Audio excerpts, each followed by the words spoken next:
On va parler d'un livre Lisbonne, dans la ville musulmane, Marc Théris, aux éditions Chandaigne. Marc Théris, bonjour.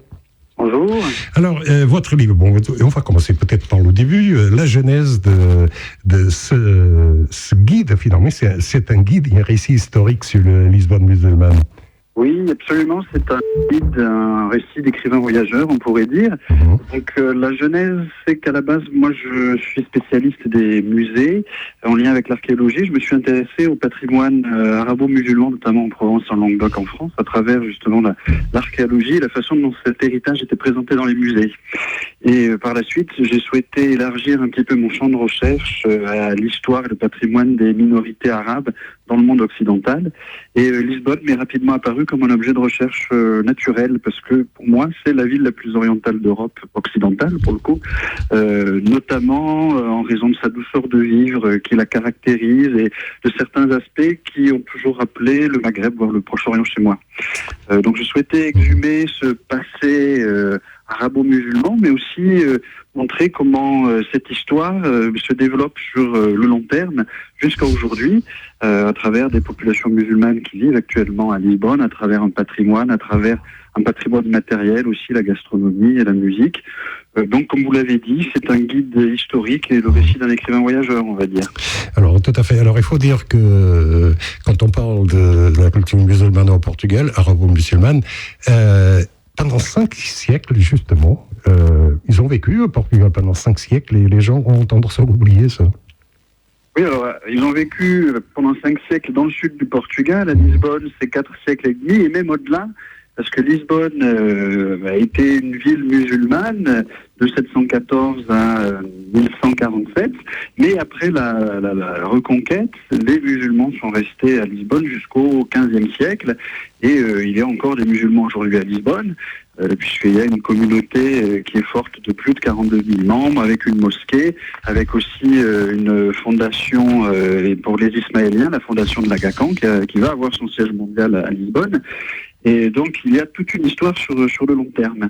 Mais c'est vrai que le passé historique arabo-musulman et un petit peu après, pendant la période des temps modernes, du XIIe siècle jusqu'au XVe siècle, XVIe siècle, a été un petit peu oublié, même si aujourd'hui il y a une renaissance en cours. On le voit dans les programmes scolaires, on le voit aussi au niveau d'associations qui organisent des visites liées à ce patrimoine, à cette histoire qui est présente, qui est visible dans la ville et qui est en train d'être valorisée, notamment à travers l'archéologie. Finalement, cet héritage, parce qu'il y a un héritage, on va y venir, parce que bon, donc je me suis promené dans ma ville grâce à vous, j'ai découvert des choses, je vous avoue franchement, mais c'est vraiment un oubli, ou est-ce que finalement on a essayé de mettre sous le tapis, je passe l'expression, un certain passé qui fait partie de nos racines? Quelle est votre analyse? Alors, pendant la période de la dictature, très clairement, c'était un oubli volontaire, mais on retrouve ça aussi dans d'autres pays. Il fallait créer un roman national auquel la majorité pouvait s'identifier, et le roman national commence à partir d'Alphonse Henriques, donc Alphonse Henri en français, le premier roi du Portugal. Et c'est vrai que ce qu'il y avait avant, alors je parle aussi des Phéniciens dans le livre, qui ne sont pas les populations musulmanes, mais qui sont des populations qui viennent du Proche-Orient et qui ont occupé un rôle important pendant l'Antiquité à Lisbonne.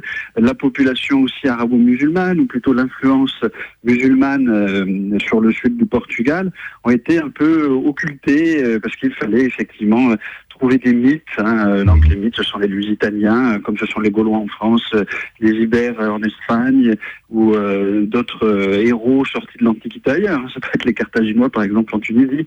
Donc il fallait créer une unité nationale, un sentiment d'identité nationale à travers des mythes, et les Phéniciens et les Arabo-musulmans, et les musulmans de façon générale, étaient exclus de ces mythes, parce que c'est vrai que le Portugal, dans son histoire, s'est construit à la fois en parallèle, mais aussi en opposé, je dirais, par rapport notamment au Maroc et au Maghreb. Il y a eu des contacts fructueux, des occupations des deux côtés. Il y a eu aussi des guerres, et si on lit par exemple les Légiades de Camouinch, on voit bien qu'il y a, par rapport au contexte de l'époque, cette volonté de se différencier justement de l'islam, et que les ennemis de l'époque c'était les musulmans. Donc tout ça s'explique, si vous voulez, à travers un roman national qui devait se constituer sur d'autres héros. Mais aujourd'hui, les choses sont en train de changer malgré tout. Alors, il y a une promenade à Lisbonne, mais pas seulement, au Maroc aussi, parce que on oublie parfois que le Portugal et le Maroc ont maintenu pendant des siècles des relations, et d'ailleurs les Portugais sont partis assez tard de Mazagan. Alors, peut-être... Oui, tout à fait. Tout à fait, effectivement. Alors les Marocains sont venus quelque part à Lisbonne et au Portugal, mais les Portugais aussi sont les premiers à être allés dans le monde arabo-musulman, puisque 1415 c'est la prise de Ceuta.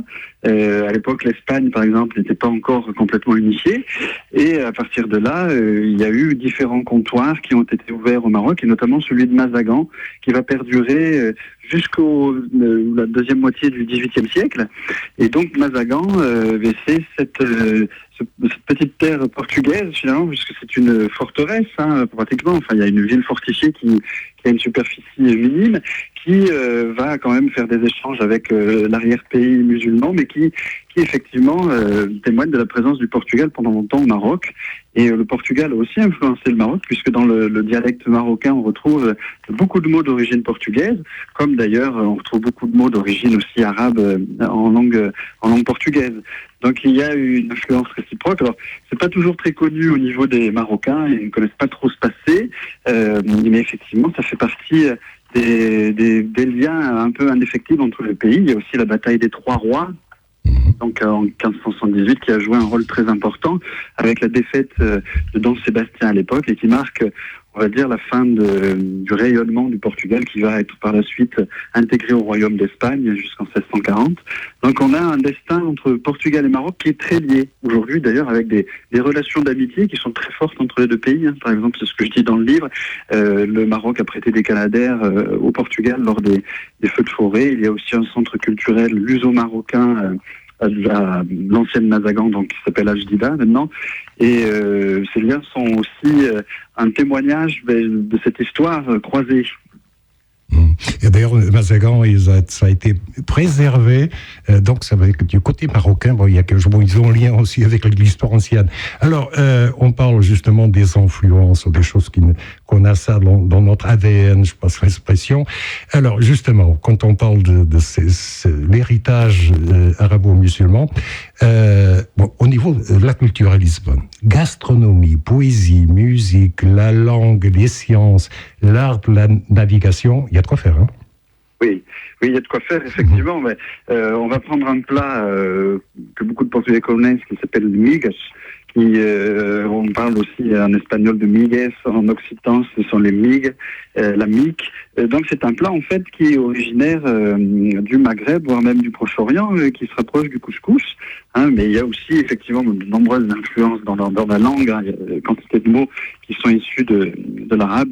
La musique également, et puis il y a aussi un patrimoine matériel qu'on peut découvrir à Lisbonne, c'est ce dont je parle dans le livre, à travers les réseaux de sites archéologiques, à travers l'enceinte aussi mort, qui est visible par endroits avec des panneaux d'explication. Il y a aussi le château Saint-Georges, il y a aussi des musées, le musée national d'archéologie, le musée du Carme, où il y a des restes qui évoquent la présence des mots arabes, qui sont des chrétiens, donc il y avait des chrétiens à l'époque, sous la coupe musulmane.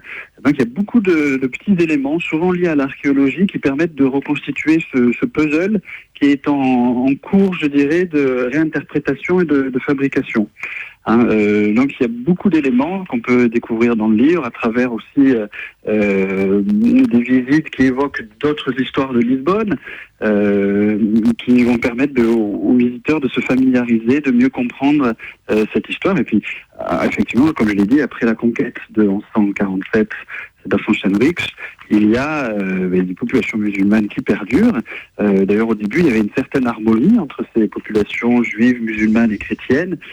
puis avec, on va dire, la constitution des États nationaux, des États modernes, effectivement, il y a des libertés pour les musulmans qui sont moins importantes, et la plupart d'entre eux, au XVe siècle, ont quitté le Portugal, mais il y a une nouvelle vague qui arrive, justement en lien avec le Maroc. Ce sont les Moriscos, qui, eux, sont des musulmans, souvent originaires du Maroc ou d'autres colonies portugaises, qui s'installent à Lisbonne. Certains, d'ailleurs, sont issus de familles nobles, puisqu'ils ont aidé le Portugal. Il y avait des alliances avec les souverains portugais au Maroc et des nobles locaux contre des rivaux potentiels marocains. Donc, une certaine famille, puisque le Portugal a perdu du terrain, vont devoir s'exiler à Lisbonne. Des familles importantes, parfois pour pas trouver peut-être une situation égale à ce qu'ils imaginaient.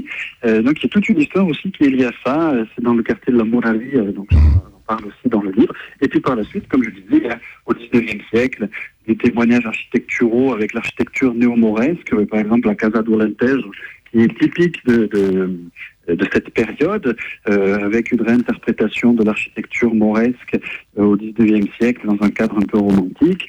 Et puis vous avez la mosquée de Lisbonne, la Fondation Aga Khan qui fait des expositions. Donc il y a beaucoup de choses sur le long terme liées à cet héritage matériel, immatériel.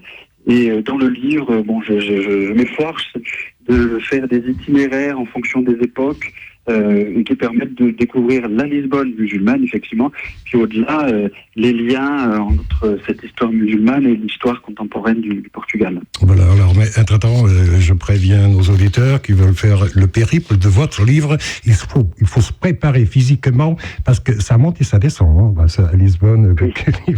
Alors, Marc Terris, merci, je rappelle Lisbonne dans la ville musulmane, édition Chandagne, et d'ailleurs, vous allez présenter le livre vendredi 29 mars à 19h30 à la librairie Petite Égypte, un petit clin d'œil, je pense, c'est au 35 rue des Petits Carreaux, Paris 2e, c'est ça, hein?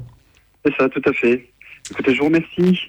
C'est moi qui vous remercie, et pour ceux qui veulent faire un voyage dans Lisbonne, et pourvu que Lisbonne reste toujours Lisbonne, c'est pas évident avec les centaines de milliers de touristes et les retraités ou exilés fiscaux, etc., profitez-en, parce qu'en même temps, c'est une page de l'histoire, pas seulement du Portugal, de l'Europe, mais également de l'Afrique, notamment le Maroc. Merci, Marc Terris, et à très bientôt.